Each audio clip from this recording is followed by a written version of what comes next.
Many experts are saying 2009 is the year to renovate, with low interest rates and real estate bargains to be found. While knocking down and starting from scratch is one option, my next guest, builder Luke Van Dyck, is going to talk us through some others. Now, Luke, you've been building on Sydney's North Shore for years, and you've done everything from simple makeovers to major renovations and additions.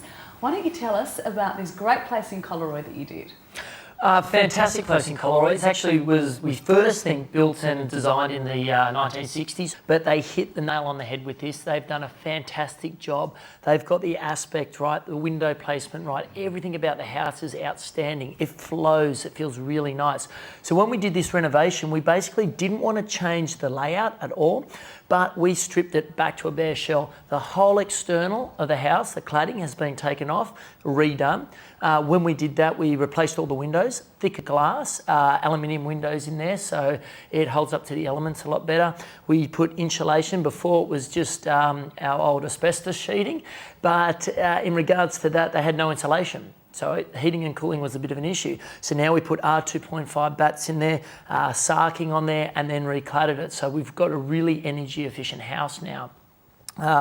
We did all the bathrooms, all the interior linings you see have been redone. Gyprox bathrooms, electrical and plumbing, the old wires in there, the switchboard we upgraded, we redid the mains, we did everything. A lot of people when they renovate will just do the stuff you see. Now, it's not really good doing that, especially when it comes to bathrooms and things, because you spend all your money on the beautiful PC items and everything, but if your plumbing and electrical's not up to scratch, well, guess what? If there's an issue, rip it all out and go again. So essentially, this is basically a brand new house with the existing layout.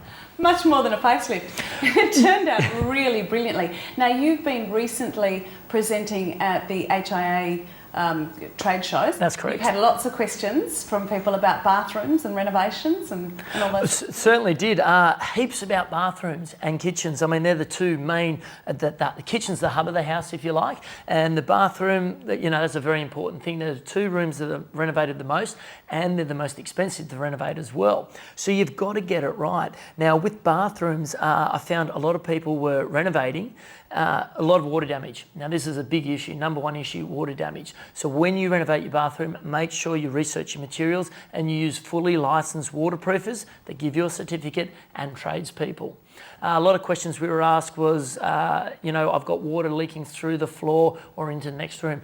That's because they didn't use the correct structure underneath. That was the question I was going to ask you. That's what everyone does, because the older style houses, they don't have the waterproofing they have today, or the technology and the materials that they use under all the pretty things like the PC items and the tiles and things like that. So that was a big one. What materials should I use on the substructure? Are they expensive renovations though, those sorts of things? Bathrooms and kitchens, yes, but if you do them right, they'll last for years and years and years. And you use them at least twice a day, even 3 times a day. You know, some people try and save money by buying, you know, their kitchen cabinets on eBay and then getting a builder to fit them. What do you think about that? Well, is that a good way? Okay, I'll put in a nutshell, if you're handy and you can do it yourself, or you've got a mate who's a chippy or something, great idea.